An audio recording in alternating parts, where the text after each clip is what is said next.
Well, science is easy. I mean, my grandfather was an entomologist and scientist of renown. You know, in Cape Town, he would be visited by people like Julian Huxley and those sorts. My mother was an microbiologist and ornithologist. My father was a food chemist. I was either going to become a fine arts major or a scientist, and wasn't very good at drawing, so I stuck with the science, and was fascinated all my life by science. And so, you know, I was an only child, and my parents talked to me as a fellow scientist, you know, so I learned fairly quickly to respond in kind, and was always interested. We had to, whenever we went on holiday, we had to go somewhere where there were both fish and birds, because my father liked to fish and my mother was an ornithologist. And so wherever we went, I was in the back seat of the car with a notebook, just sort of tabulating what birds we saw on the trip. And it just became second nature. So the science part was easy. It's in your DNA, family business. Talk to me about how it was you first, well, let's talk about your professional odyssey, and let's start with education. You were brought up in South Africa. Tell me a bit about your upbringing and then your educational odyssey, please. Well, I grew up in South Africa and was enrolled in one of the private schools in Cape Town, Bishop's or Diocesan College. It was one of those places where you had to enroll your child when they were 1 year old, otherwise you couldn't get them in. And my parents, before we left for Tristan da Cunha, went and enrolled me in this place. I was an only child, so my parents were able to afford the fees for the school, and you know, that's where basically I got my sort of core education was at Bishop's. It was an Anglican school. We used to go to church every day and then twice on Sundays, that sort of thing. But when I graduated from there, the question was where would I go? And my parents wanted me to go to the University of Cape Town.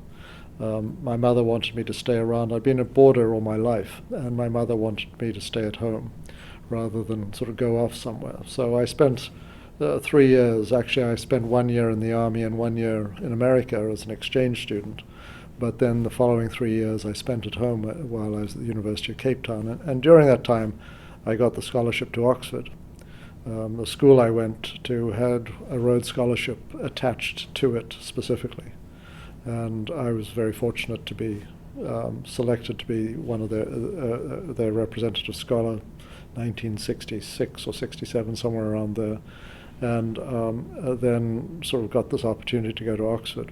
And it was an extraordinary opportunity, a wonderful experience. I remember arriving at Oxford. It was like I went up to Oxford late because I was finishing my undergraduate degree at Cape Town.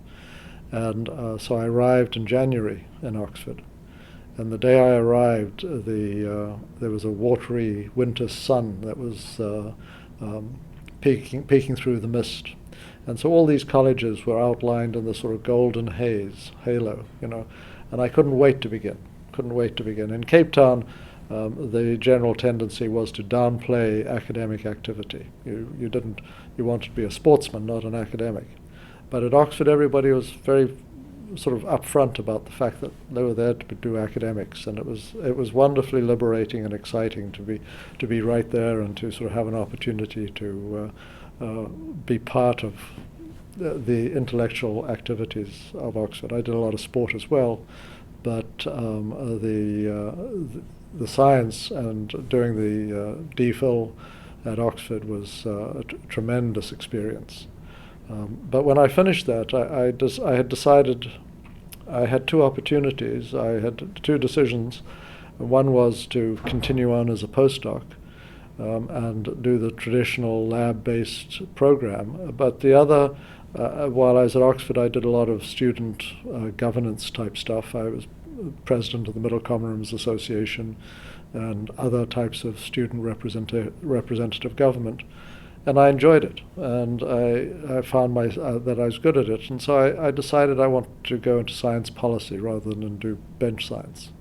And so that's when I decided not to take up the postdoc positions that were available, but to look for something in science and society, science policy. And that's when I ended up in second place on a couple of jobs, and eventually sort of got a job with Robert Maxwell of Perkman Press, one of the robber barons of the press. And that lasted for 3 months before I decided that I needed to move on. And that's when I started looking at this outfit called FRAME, Fund for the Replacement of Animals in Medical Experiments. And I realized that if I took that job, I would be sort of putting myself outside the pale of regular science. But it was also intriguing to me. I mean, I remembered seeing their literature and thinking it wasn't all crazy. And I was intrigued by the intellectual challenges that it offered. And so in the end, I took the job. And I've never really looked back. It's been a fascinating career, sort of dealing with the animal issues in all its glory, beginning back in 1976 as scientific administrator of FRAME. So a quick, just for the record, you were talking about how there was a Rhodes Scholarship attached to your school in Cape Town. Was Exhibit A an example, number one, of your very characteristic humility? But the Rhodes Scholarship is clearly the most prestigious fellowship for those graduating from undergraduate institutions. And I'm not a great mathematician, but were you there just before Bill Clinton and Robert Reich? I was there exactly as Bill Clinton and before Robert Reich. So Bill Clinton was my classmate, he was my entry year. I never met Bill. I met Robert Reich. I met some of the others, Strobe Talbot, who were part of Bill Clinton's administration, but never actually met Bill until much later, when we all convened at Oxford for a 50th anniversary or 75th anniversary of the Rhodes Trust. So that was an aside, but thank you, because I was curious. So another follow-on question, you talked about being interested in student government and how that led you to an interest in science policy versus bench science or basic science, and how the FRAME job and the opportunity to work with Robert Maxwell presented themselves. Did you have any interest in the humane and ethical care and use of animals? In other words, did your interest drive the job, or did the job with FRAME drive the interest? Which came first? Well, I mean, I think that my interest in the policy issues was what drove me to FRAME. But when I joined FRAME, I started reading the literature, and this was in '76, and Peter Singer's Animal Liberation had just appeared in '75. Richard Ryder's Victims of Science had appeared in '75. And I started reading these things. Remember, when I applied for the FRAME job, I'd already seen some of their literature as a student at Oxford, and remembered and had thought of it. You know, the typical attitude towards critics of animal research was that these antivivisectionists are crazy. And I remembered thinking at the time that the literature wasn't crazy, that there were some very interesting ideas, and so I was intrigued by the intellectual aspects of it, as well, frankly, as at the end of the day, I mean, it was great to be working on behalf of the animals and sort of doing something that I felt had some sort of larger meaning. And over the years, that's just got stronger. My mother, who was very much in the vein of a Victorian British female scientist, you know, shooting stick and all, tweeds and shooting stick. She was ecstatic when I took the FRAME job, and that surprised me, because I expected her to be sort of much more focused on, this is sort of anti-science, isn't it? It's emotional stuff and things of this nature, but that wasn't her reaction at all. She thought it was a very important thing. So that was a reinforcement of the position. And what did you do? I believe it was during those 5 years at FRAME, or thereabouts? 2.5. 2.5, sorry. What were among your duties or responsibilities? Well, FRAME at the time was basically, there was a 6-member board, Mr. and Mrs. Hegarty and 4 others.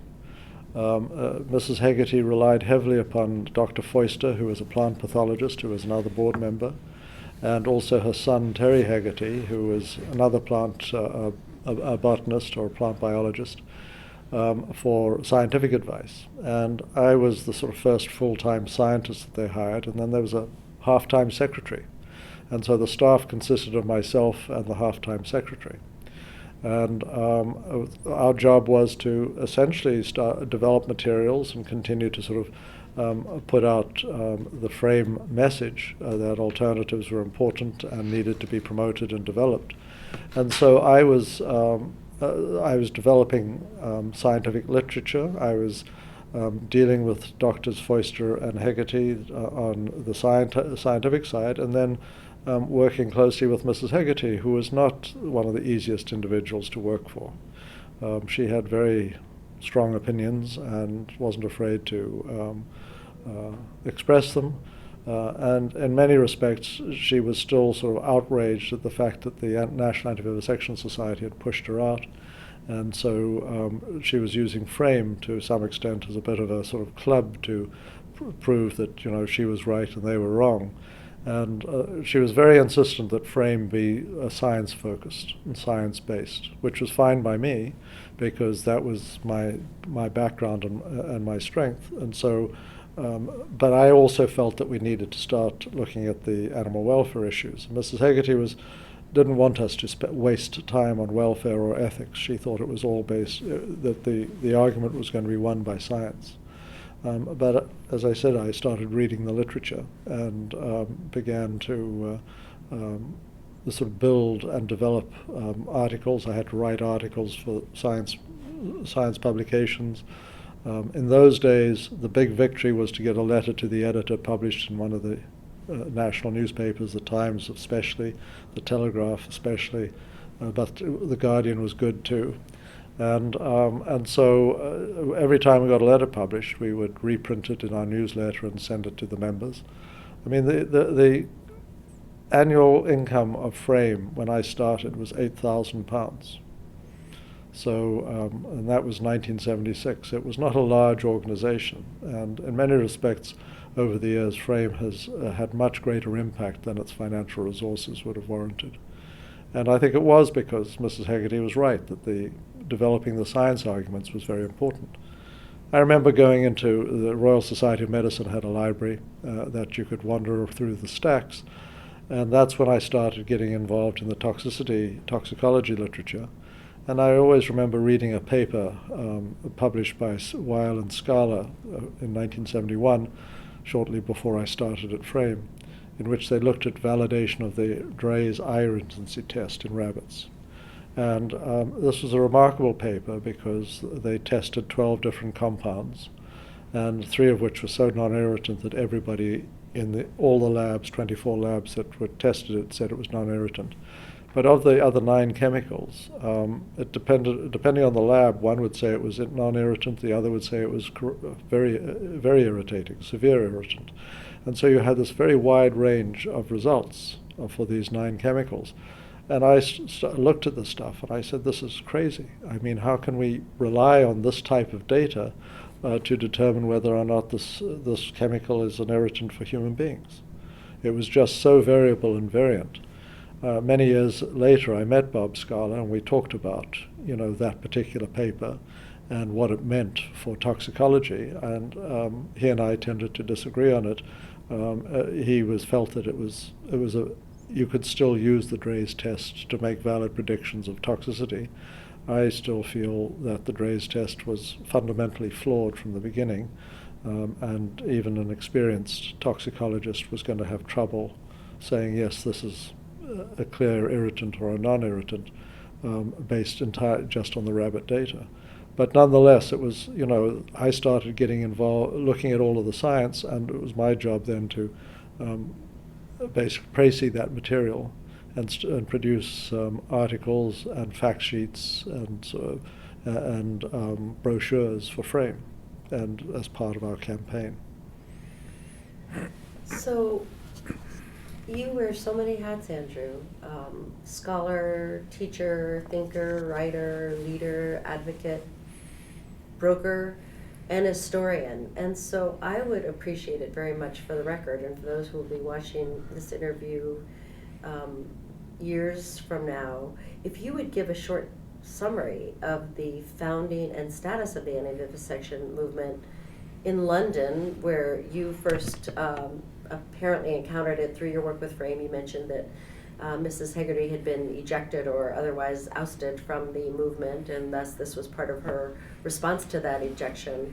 And certainly in the States, I assume the British movement came first, and my poor memory suggests that as well. But if you could give, for the record and for posterity, a brief history of the founding of the movement and your first exposure to it, I would be grateful. Well, I mean, the movement started in the 19th century. The RSPCA was one of the first organizations. There were, interestingly enough, that Germany also had a strong animal protection movement, and Bismarck was a strong animal protectionist. And so Bismarck had established some laws on animal protection as well at about the same time in Germany as he was developing the German nation. But in England in the 1820s, the roots of the RSPCA took hold in London, and that sort of gradually grew, and Queen Victoria was an ardent animal protection advocate.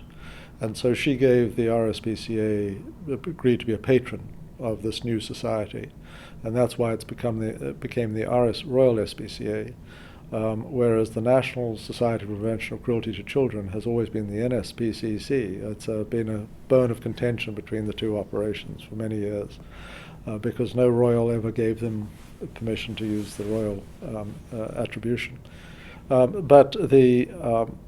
So the animal protection movement began in England in the 1820s, spread to America in the 1860s. The anti-vivisection movement really was an 1850s, 1860s creation, and Frances Power Cobb was one of the sort of leading lights of that. She came across the cutting up of animals, which in those days was done without anesthesia, in the 1850s in Florence, and was appalled by it. And there's a deep-seated concern about this whole practice, which in those days, as I said, was done without anesthesia, was how could somebody claim to be a humanitarian but generate knowledge by doing this sort of stuff, cutting up living animals to see where the nerves went and what happened if you did this or did that to the nerves and things of that nature. So there was a huge sort of conflict, but with the public perception of the humanitarian doctor, which was exemplified in a play by Henry Salt. Henry Salt was an Eton school teacher, and he wrote a very important book in 1894 called Animal Rights, but he also wrote this little one-act play that basically focused, it was all of the stereotypes of the sort of anti-vivisection issue, in that there was a woman with lots of money who was going to give Dr. Kirsterman, and the name is important, Kirsterman meaning cursed individual. Dr. Kirsterman was trying to get money from her for his clinic and his laboratory, and Miss Goodlightly or Goodheart was Mrs. Kirsterman's lady in waiting and sort of lady companion, and she blew the whistle on Dr. Kirsterman. And Dr. Kirsterman had a brother who was a hunter and so on and so forth, and was very frank about his interests in hunting. And what it was that this was a play that designed to show that there was a hypocrisy associated with the whole animal research issue, with Dr. Kirsterman sort of saying, I'm a humanitarian, I'm trying to save lives, I'm trying to improve medicine and so on and so forth, but then sort of doing nasty things to animals in the back room. And of course, when the lady patron learned about this, she took the money away, and everything sort of fell apart. But it's that conflict, that sort of conflict in image between the humanitarian research scientist versus the process by which the knowledge was gained, that has always been at the root of this fight over animal research, and it's still there. I mean, there's still you can see it in the debate every day.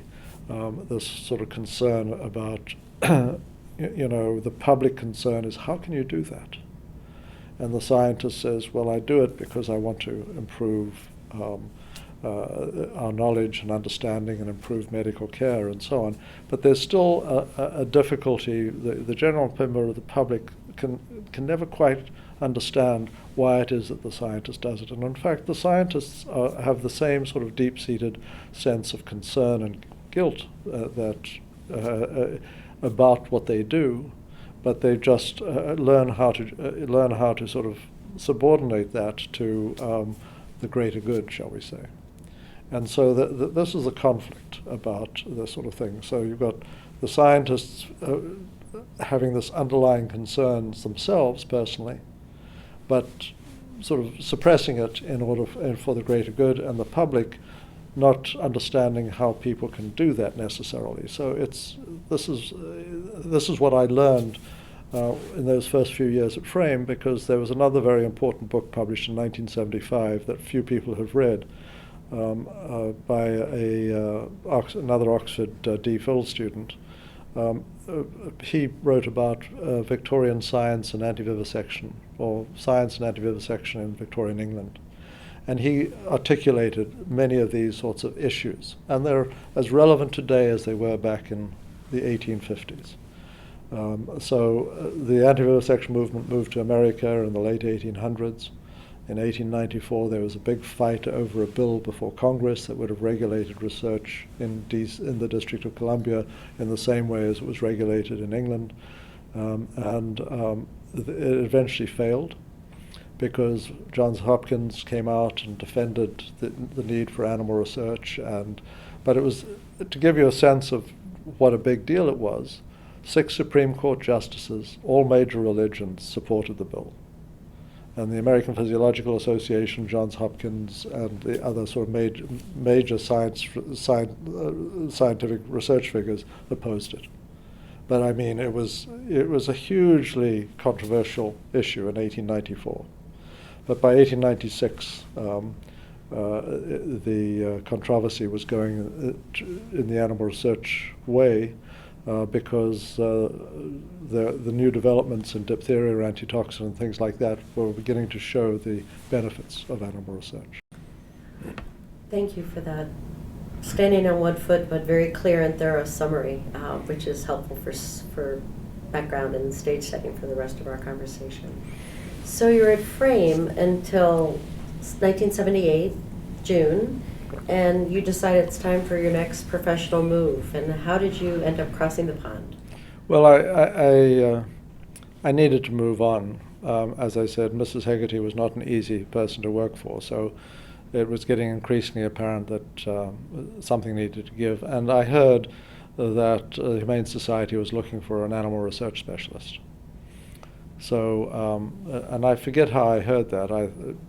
Somebody had reported to me that this was they wanted to expand their staff. So I wrote to Michael Fox, who was then at the Humane Society, and he passed my letter on to John Hoyt, who was the president. And John and Murdo Madden, who was the general counsel, stopped off in London to meet with me. And I was still not telling Mrs. Hegarty that I was leaving, so I met with them at the Royal Society of Medicine. And the only room available was the boardroom, and it was this magnificent room. And I've always felt that that was one of the reasons why they decided to give me the job. But they had me come over to America and meet with the staff and everything else, and then offered me the position. I was always interested in coming back to America. I'd been an exchange student in Minnesota.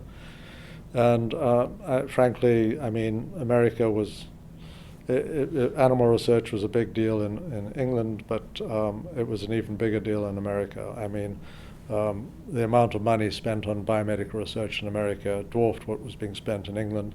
So it seemed to me that it would be interesting to come over here and deal with these issues in America. And so I was hired, in a sense, to give a scientific cast to the HSUS message on the animal research issue. And in the end, I joined as deputy director or associate director of the Institute for the Study of Animal Problems, which was basically the sort of science-based focus of the Humane Society. They wanted to increase their science content and increase their scientific credibility, and so they hired me to help them do that.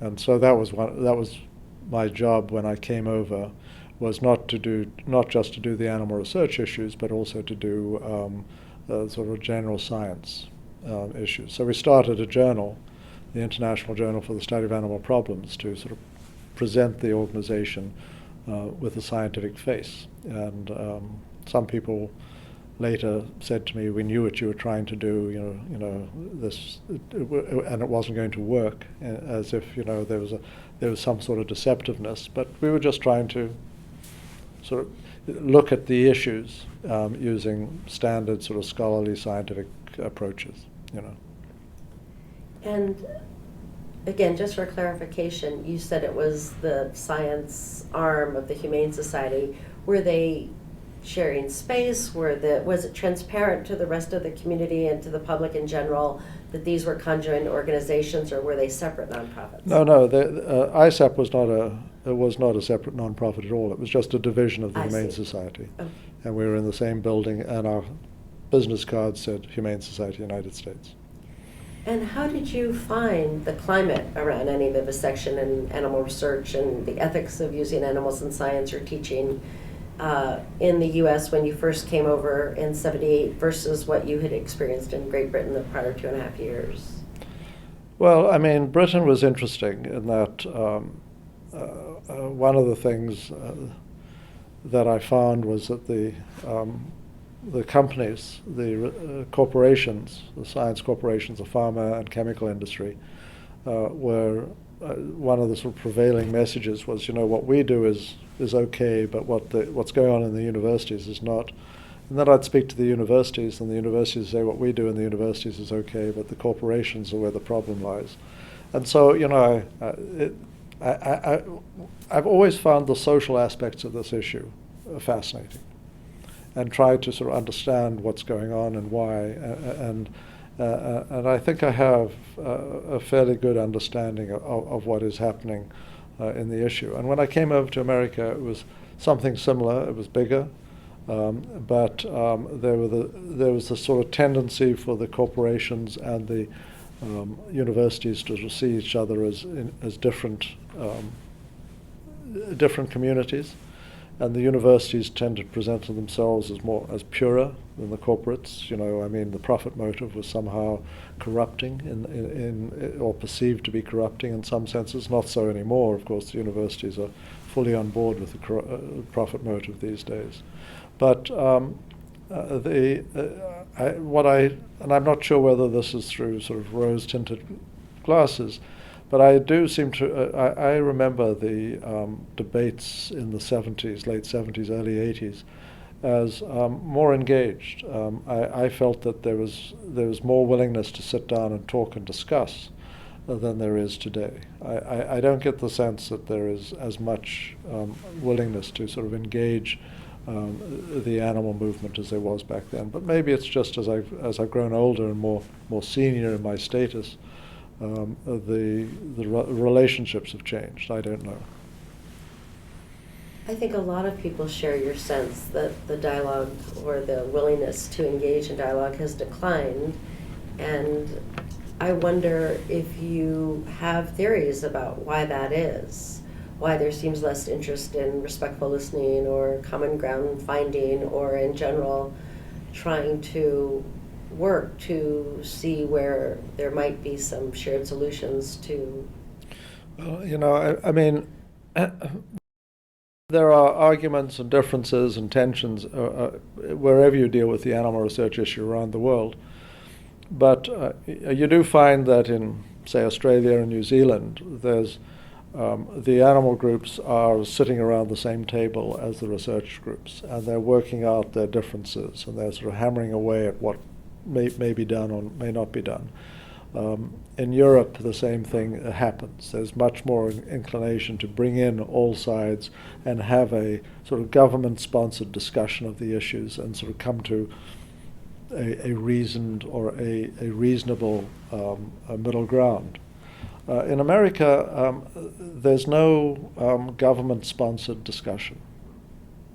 And so as a result, the debate is pretty much takes place almost entirely in either the media or sometimes in sort of safer, in places like Premanar where there is the opportunity for some sort of safe and respectful discussion. But mostly it's not. The animal movement's not really invited in to discuss, say, how the regulation should be worked out.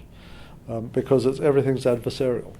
So the way you develop regulations is you engage in one side says this is what has to be over here, and the other side said no, it should be over here, and then you work it out through politics.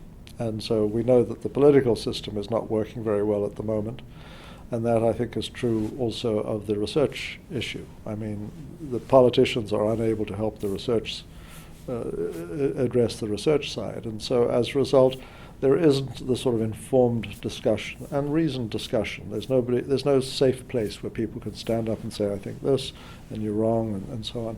And so what I see much of the discussion is the research community asserts a particular fact or a particular claim. There's really very little opportunity to challenge it or discuss it. And so the press then just accepts the claim being made, and it sort of policy change is difficult. And so the only way you get policy change is through scandal. And scandal, as we all know, makes bad policy. So you refer to Primer as being one place in which constructive dialogue, hopefully constructive dialogue, has taken place.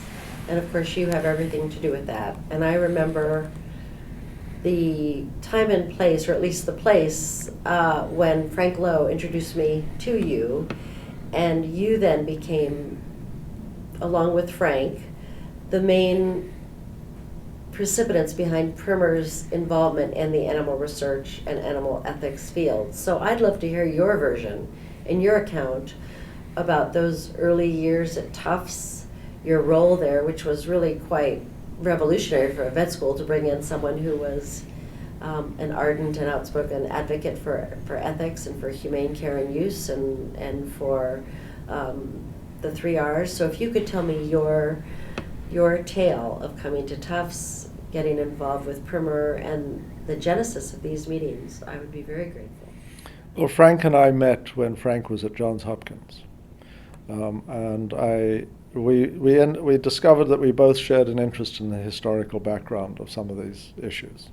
I had read quite a lot of the history, and so had he. So we were able to talk about it, and there were very few people who had done that. And so that was the connection between Frank and myself. And when Frank moved from Hopkins up to take over as Dean of Tufts, he told me that he wanted to create a position that I could come to. As it happened at the time, my position at the Humane Society was changing, and so I was, more than willing to entertain the opportunity to move to Tufts and to develop. He wanted to develop a program on animals and animal welfare that a veterinary school could be proud of. That was the way he described it. And he asked me to do that for him. So he created this position as Dean of New Programs at Tufts, which was an admin position.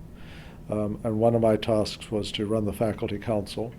Another one of my tasks was to act as executive secretary of the new reformed animal care committee at Tufts. It just started up in '83 with Barry Golden as the chair. And so we were, I think the first meeting was sort of at the end of '83 that the reformulated committee had. It was an interesting committee because all of the members were associate professors or lower. And so there was no full professor and none of the sort of associated power of a full professor on the committee. So we sort of basically worked out the stuff ourselves and figured out what we should or should not be doing at the time, and slowly sort of worked through this process. But that's when Frank sort of said he'd met you through Joe Byrne, and said that you should be doing something on the animal research side, and so introduced the two of us to sit down. And I forget what restaurant it was, but it was lunch somewhere in one of the restaurants down in central downtown Boston. May have been Legal Seafoods, but so we met, and we said, okay, let's do this, and we started putting together the bones of the thing, and that's when we, of course, went with Priminar's basic components were that you had the government people attend, so we were able to get Charlie McCarthy to come along and give his support, and Dale Schwindeman from the USDA. So we had the VA was there as well, and so that first meeting in the colonnade room of the Park Plaza, we had, I think, 125 attendees, of whom about 30 or 40 were animal people. And so that was and slowly over the years that number has become less and less balanced. So today, in the meeting today, you've got 600 people, of whom about 5 are animal people. So the balance, that's what's happened with Priminar in the animal research stuff, is that there were just more animal people who were willing to sort of sit down and talk, and those discussions, I think, were very valuable in the early 80s. Certainly helped sort of formulate the 85 Animal Welfare Act amendments, and then the regulations that developed in 89 were certainly influenced in significant ways by what the animal movement brought to the table. And I think through Priminar, it was through those meetings with Charlie McCarthy and Dale Schwindeman, and then the others who followed Dale Schwindeman, that we were able to sort of institute the whole Animal Care and Use Committee system that came out of the 1985 Animal Welfare Act amendments. So in many respects, these Priminar meetings were very important. Now what's happened is one's developed the systems and and now it's a matter of training, but there's not a great deal of innovation. But it was very exciting in those early days. And then, slowly the planning committee enlarged and grew, and so it moved in the direction that it has taken. So, it is what it is, but it's different today than it was back in the 80s. Well, I would like to just go back a minute, because you talked about how your common interest in history was what initially helped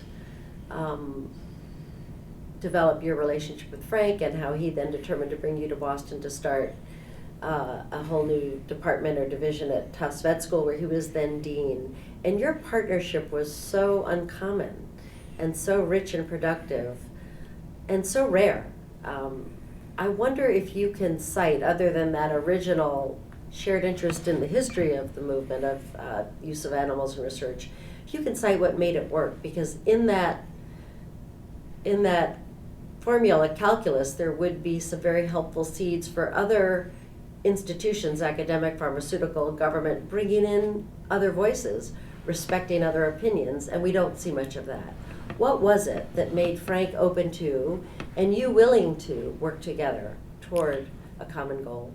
Well, Frank was very interested in animal welfare from the beginning. He was very proud of the fact that shortly after he graduated from Cornell, he was working for R.J.R. Reynolds down in North Carolina as a lab animal vet. And this was in 1966. And one of the bills in Congress at the time was the Laboratory Animal Welfare Act. This is when it was first passed, was in 1966. And there was a powerful North Carolina congressman who called up R.J.R. Reynolds and said, should I vote for or against this bill? And if he had voted against, it would have probably killed the bill. And Frank was the request came down to Frank as the lab animal vet, and he said vote for it. So he voted for the bill, and the bill passed. So Frank was always very proud of that particular part of his sort of history thing. But he went up after I think he was at Tulane and at it was at RJR Reynolds and then at Tulane, and then he went up to Saskatchewan. And in Saskatchewan, he became very close to Harry Rousell, who started the Canadian Council for Animal Care in '68. So Frank and Harry became sort of partners in animal welfare, as it were. They both felt very strongly that veterinary profession should be much more outspoken and much more sort of focused on animal welfare. So while he was up there, Frank and Harry organized a number of programs and meetings on different aspects of animal welfare. In 1972, Frank published the first article in the North American science literature saying that farm animal welfare was a problem that needed to be addressed. In 1978, the Canadians organized a Pets in Society conference that that was Frank's sort of activity. And then he was hired to be the director of comparative medicine or deputy director of comparative medicine at Hopkins. And he came down here I think in '79. And I started at the Humane Society in July, August of '78. And one of the things he did was he reached out to me. He wanted to have me come and give a talk at Hopkins. So he was already very interested in animal welfare, and has always been. He was always a sort of a fairly unusual figure, in the sense in how much attention he paid to the animal welfare issues and the sort of larger sort of social issues. So he followed what was going on in Europe, and he was interested in Canada. Canada was always more engaged in sort of dialogue and discussion about these issues. There was much more sort of collaboration across the divide, shall we say. And so Frank brought that back to his job at Hopkins. And I gave 2 or 3 talks at Hopkins while I was at the Humane Society. And Frank and I, we went and visited him. We had dinner, we had lunch with him. That's when I met his 2 boys, and we slowly, became the good friends. And it was all around this issue and about the history aspects of it. So that was, I think, in many respects, the sort of glue that kept it together. And so then, when I went up to Tufts, this was something he had always wanted to do. And so he, as I say, he created this position. And I moved eventually from being a pure administrator with some academic component into an academic position. So that's when I became an assistant professor and then sort of moved up through the ranks. And eventually became chair of the Department of Environmental Studies. But it was really the sort of the issues around animal protection. And Frank was, what was interesting was that I had the links with the animal protection movement, and Frank had the links with the animal research establishment. So there were many in the animal research establishment who regarded Frank with great favor, like Henry Foster, for example. And there were many in the animal protection movements who regarded me with favor. So we were able to act as a sort of conduit between both sides and articulate the issues and all the rest of it for either side. And so that's why I think it was a very productive partnership. Frank was genuinely interested in these issues, genuinely interested in pushing the boundaries of this stuff, but he was also a scientist and academic and believed in the necessity of animal research. But he wasn't afraid of the debate, which to me, part of the problem today is that most universities are afraid of this issue. And that's one of the reasons why nothing happens until you get these sort of big public scandals and exposés. And only then does a university grapple with and engage the issues and start paying serious attention to it. Because this is an oral history of not just your brilliant career and life in general, but also coterminous with your brilliant career as Primer's involvement in this area, I just made a very short and clearly incomplete list of those that you've brought to Primer's podium over the last 30 years. And with your permission, they're out of order chronologically, and again, it's very incomplete, but with your permission, I'd like to read it and pause after each name and ask you to give a 2 to 3 sentence statement about each person, because these are the luminaries of the animal protection movement, and you were, to paraphrase Jack Kennedy, you were the man who brought these people to Primer, if not to Paris. So let's start at the very beginning. Christine Stevens. Well, Christine and I knew each other for when I was at the Humane Society, and she was clearly one of the giants in the movement. And so having a conference without Christine would have been completely unthinkable. So, I mean, we didn't always agree on everything, but she had to be there. Can you talk about her organizational affiliation, her congressional ties? Rumor had it that she was very close friends with Bob Dole, and that was how many things happened in those early years. If you could maybe give more than a few sentences to Christine because of her. Well, Christine, she was married to Roger Stevens. Roger Stevens was chairman of the Democratic Committee for, I think, a year. A very important fundraiser for the Democrats. Ended up being a chair of the founding chair, I think, of the Kennedy Center. And Christine and Roger were part of the political social network of Washington. So I remember attending a party at Christine's. She invited me. It's not clear to me why I was invited, because the other guests were the Folgers, were Daniel Burstein and his wife, who was then Library of Congress, head of the Secretary of the Library of Congress,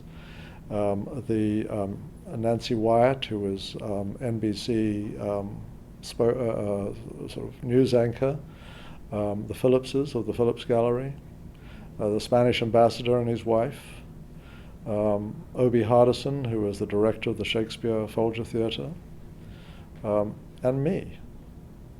And I was the youngest by about 20 years, as far as I could tell.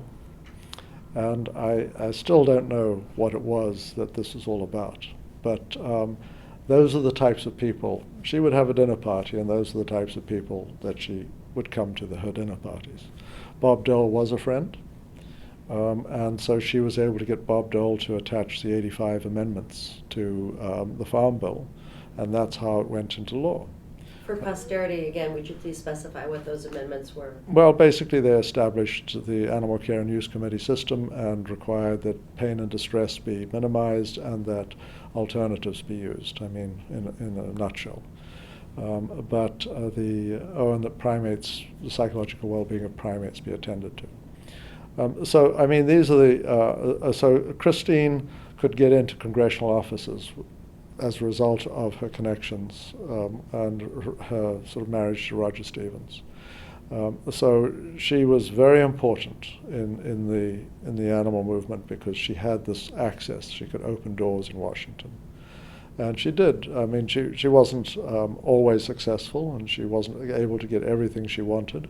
But by and large, Christine was a major player in the sort of legislative victories that the animal movement had in the 60s and 70s. So earlier this afternoon, you were the distinguished Henry Spira Lecturer, and congratulations and thank you.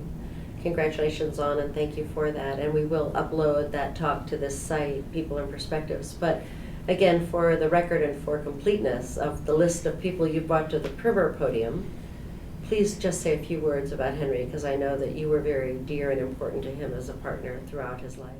Henry was a wonderful fellow. And I would like to say that at the wake that was organized by Henry, I might add, Henry outlined how he wanted to be remembered by his friends, and he identified the guest list, and he selected the restaurant that we would go to, and paid for the meal out of the Animal Rights International funds. So there were about 30 or 40 of us who attended in the end. And one of them was talking there and saying that there's a sort of tradition or a story in Judaism that why does God allow the world to continue given all the wickedness, evil, and suffering that is in the world? And the answer is, well, there are 12 good men. And God knows that if he destroyed the world, he would destroy those 12 good men as well, and that would be a great injustice. So he lets it go on. And the speaker said that today we lost one of the 12. And so, or we gathered here to remember one of those 12. And Henry really was a transcendent figure. He was a remarkable individual. I learned a great deal from him, and I've been very privileged to have known him. So for me, giving the Henry Sparrow Memorial Lecture it carries far greater weight than it would for most people. Thank you. Okay, Judy MacArthur Clarke. Well, Judy, in fact, I'm not sure that I should have credit for Judy, because Judy got to know you as well, Joan, and came in through your connections as well. But Judy, of course, was an important UK British veterinarian who's now heads up the Home Office Inspectorate in Great Britain, and has had lots of influence over the years. And was a very important part of the Priminar conference, especially bringing, shall we say, a transnational perspective to the organization. Temple Grandin. Temple is somebody I met early on when I was at the Humane Society. And she's a very interesting character. She's a high-functioning autistic.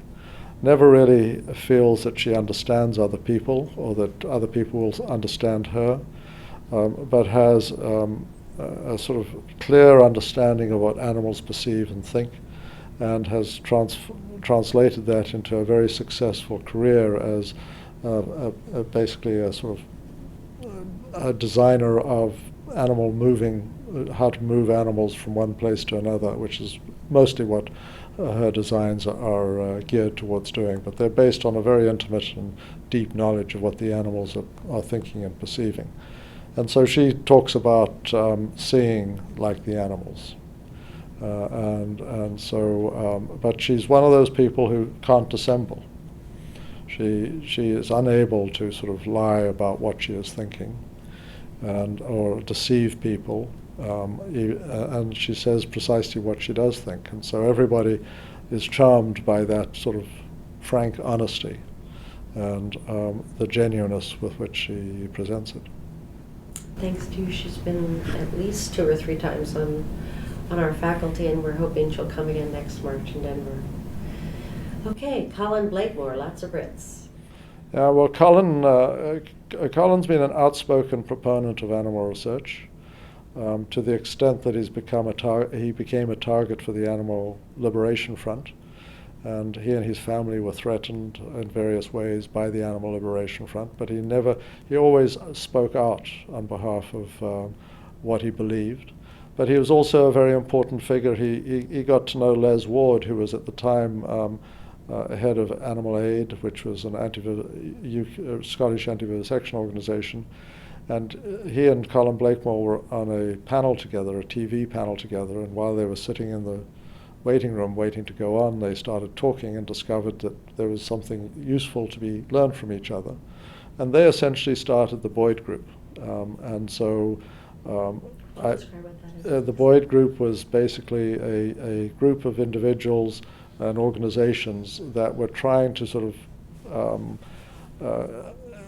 get beyond the rhetoric and the polarized rhetoric, and to actually come up with sort of core common concerns and understanding about the animal research thing. So the Boyd Group ended up promoting and recommending and promoting the need for ethics committees in the UK, and also published a report on cosmetics testing that basically said cosmetics testing should end. So having Colin Blakemore, who was an ardent animal research proponent, and Les Ward, who was an ardent animal research critic, agree to something was a very powerful part of this. It was a really productive dialogue group.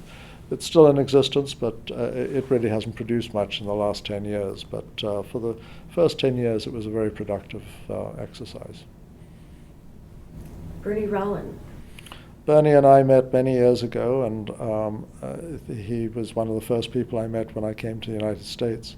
A philosopher and ethicist, and has had a lot to say about animal rights and animal rights philosophy, and is very engaged with universities and university research, and is one of those figures who basically covers both sides. Bernie's welcome within the research community, but also welcome within the animal protection community. So this one I might have forgotten the correct name. Was there a David Fraser? David Fraser is farm animal welfare biologist, farm animal behavioral scientist from Canada, and he's now running a center at the University of British Columbia looking at animal welfare. He's a very creative and original thinker on animal welfare. Alan Goldberg. Alan and I have known each other for years. Alan invited me to be on the advisory board of the Center for Alternative Animal Testing here in Baltimore when it was started. Basically, the money for that came from the campaign that Henry Spira launched that I was advisor to. And so Henry was a little too raw for Alan to invite to be on the CAT advisory board, so he came to me as the next best thing. And I've been on the CAT advisory board since its beginning. I'm the only served on it for 32 years, and I don't think anybody else served on it for longer than about 15. Actually, Noel Rose, there's a Hopkins faculty member, or several faculty members have been on it for a long time. Hal Herzog. Hal's a very creative and interesting scholar of the animal issues, and is one of those who is just interested in the phenomenon and doesn't judge. So he's studied cockfighters without judging them. He's studied people who are sort of the animal rights movement activists without judging them. And he's just interested in what drives people and animals and how they think and how they behave, and has produced some really interesting scholarship on this issue. So many more that you've brought to our podium, too many to name, and a few that I'm going to name, but you don't have to respond to because we are going to move on.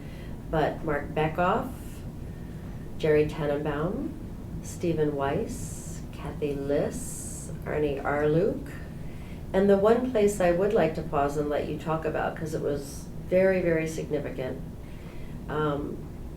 is I believe that you were among the people who led me to the Public Conversation Project in Watertown. And you were among the prime movers of a group that tried to get a Boyd-like dialogue going at Primer that would have a life after Primer. And if you could describe your role in that fledgling effort, the Public Conversation's presence at the Primer Conference about 17 years ago, and the aftermath, and what ultimately led to its demise or failure, I would be grateful, because again, I think that it is this kind of dialogue that you have been such a champion of, and yet that has remained so elusive in this community. Well, it was actually 12 years ago, 2001 we started. That's 96. And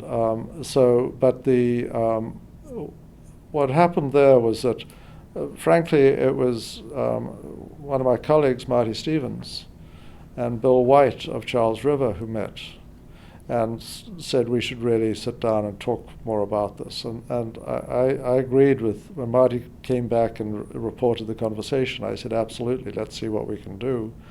And I figured that a conversation between the Humane Society of the United States and Charles River would have enough sort of weight that others would feel comfortable joining.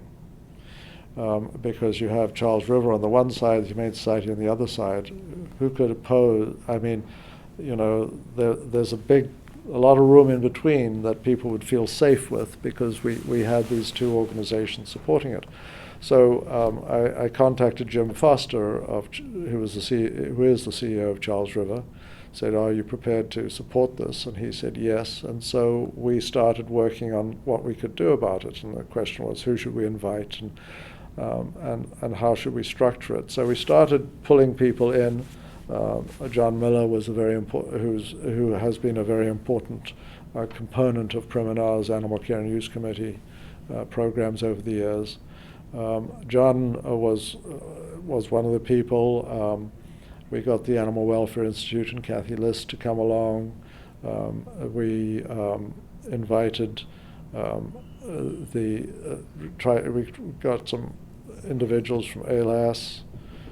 We got USDA to participate. We got the NIH Animal OLAW to participate. And so we sat down, and that's when Priminar had reached out to Public Conversations to sort of talk about the abortion debate in the human research arena. And I think you asked them to do something for the animal research arena, and subsequently that's when we said, well, why don't we have them act as moderator? So we provided some funding to support a moderator to work with us. As it happened, the founder of PCP was the mother of one of my daughter's friends. So that I discovered Barbara Chasen. Jennifer, my oldest daughter, was friendly with Barbara's daughter and used to visit her in Wellesley as a school child. So it's funny how these connections develop. But we sort of got together, and the PCP people basically outlined how we should work together and what we should do. And we developed some interesting principles. We agreed on a bunch of stuff, what we agreed on and things of that nature. And then we gave the plenary at Priminar on this, and got some feedback from that, basically that we had too many vets and not enough scientists. Well, the scientists have never really engaged in this debate in any sort of sustained way, as we know. I mean, Priminar has always had problems getting scientists engaged. But we did get Stuart Zola to come along. And Stuart was part of this discussion. And there was some issue with Stuart and one of the animal people in the group. Over some animal research project that IACUC was doing, and there was a feeling that the good faith had not been met, the good faith standards had not been met, and so that left a sort of somewhat sour taste, and we were never able to actually get the group to identify a project that would be useful. Unlike with the Boyd group that looked at the ethics committee issue and all agreed that yes, this is something that we should do, there was never anything that really sort of sprang out in our dialogue group that was going to be valuable. We talked a bit about primate research. We talked a bit about cosmetics testing. We talked, and in the end, we focused on stuff that was too small to be really of great interest. It was sort of, well, should rabbits have enriched housing or something? I forget what the project was, but it ended up being not worth, sort of having all of these people sitting around and doing this stuff.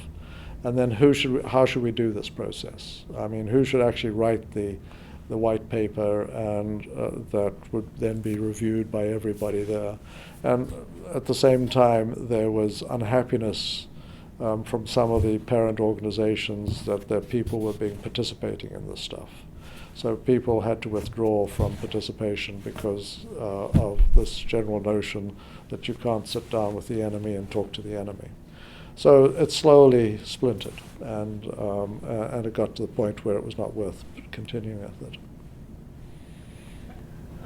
It's too bad we had to, or that had to be abandoned. It was really a great hope and an uncommon ray of hope in a field that has been so divided. So in the interest of preserving both your voice and your goodwill, I'm going to ask 3 more questions and then we'll wrap up for today.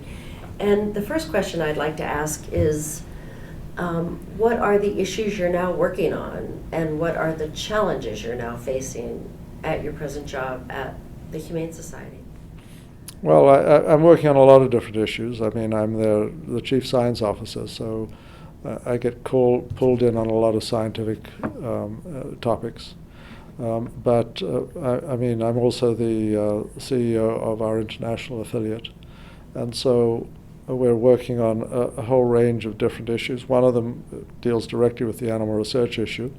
We want to end the testing of cosmetics worldwide, so we've got this global campaign to end cosmetics testing. The European Union has just ended cosmetics testing on animals, and so what we'd like to do is make it so sort of global that the companies just say, oh, the hell with it, we'll end it out. We'll just end cosmetics testing on animals. We've got this human toxicology project where we want to establish an international consortium to basically develop a new approach to toxicity testing, hazard identification, and risk evaluation that doesn't involve animals. And we think that it's entirely possible with the technology today, with development of that technology today, to do that. And to do it much quicker, much more effectively, and to have knowledge of all 80,000 chemicals rather than of 800 chemicals, which is what we now have. And so this is something we think is good for science, good for people, good for the environment, good for animals. So we're pushing that issue. We're engaged with dealing with the global street dog issue. About 300 million street dogs around the world today, and we'd like to improve their lives, and we think we can do so. We're actively engaged in sort of a variety of wildlife issues, as mostly marine mammal, but also some land issues. We're actively campaigning against bullfighting and other sort of animal fighting and cruelty to animal issues. And of course on the farm animal front, where we've got 20 of the 28 states in India have now agreed that battery cages should be banned. Whether they will ban them is another question altogether, but there's basic agreement that that should happen. In Brazil, we're getting people to go cage-free. In Mexico, we're challenging gestation crates. So we've got a very active and I think sort of high impact program for internationally,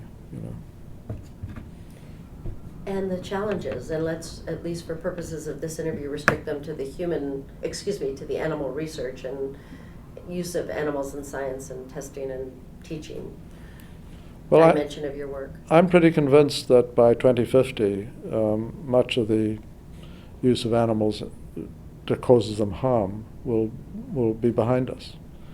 I think that we're going to find that we're well on the way to Medawar's prediction that we will no longer need to use animals in such research. That doesn't mean to say that we won't do animal research. It'll just mean that the animals won't be harmed as we do it. So you just mentioned Peter Medawar, who, as I recall, and again, doesn't mean much given my memory, but as I recall, is one of your teachers or mentors or both. He was just he was a major figure in British science, but I never met him. You didn't. Yeah. But that does beg the question of who are your mentors, Andrew? You're a mentor to so many, an inspiration to so many, including me. And again, someone who has been a voice in the wilderness, but a respected, strong, and thankfully unrelenting one. So who do you look to for inspiration? Who are your mentors? Well, certainly sort of Frank Lowe was a mentor. you know, and I would argue that people like Bernie Rollin have been important in my sort of development over the years. So some of the people that you mentioned, Hal Herzog, Bernie Rollin, Ken Shapiro, these are people who've had an important influence in my thinking. There were a bunch of, Eric Newsome was my PhD supervisor. It was important. My mother was an important figure in what I've become today. Would you say her name for the record, please? Bunty Rowan, Mary Catherine Rowan is her official name, but everybody knew her as Bunty. And how did she earn or get that nickname? I'm not really sure. It happened very young in her life. She was called Bunty, and it's one of those things that is lost in, you know, it's one of those things you lose. When your parents die, you lose some of those memories. And I'm not sure how she got that name. So, for today at least, one final question. And I think you've already answered it in part, but to elaborate, just for purposes of closing this loop, if you could change one thing about how or if research is conducted with animals in the world, not just in our country, because you are in true fashion a global citizen, a global thinker, a global actor, and certainly a global force in your leadership on these issues. If you could change one thing worldwide about animals and research, what would it be? In other words, please finish the sentence, if only.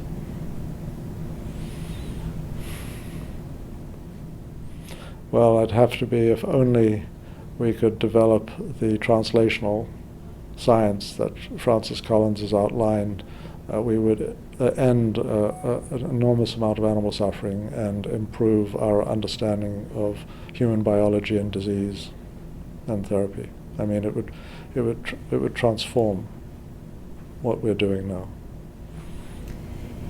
Thank you, Andrew. Thank you. It has been a total privilege, as it always is, to learn from and talk to you.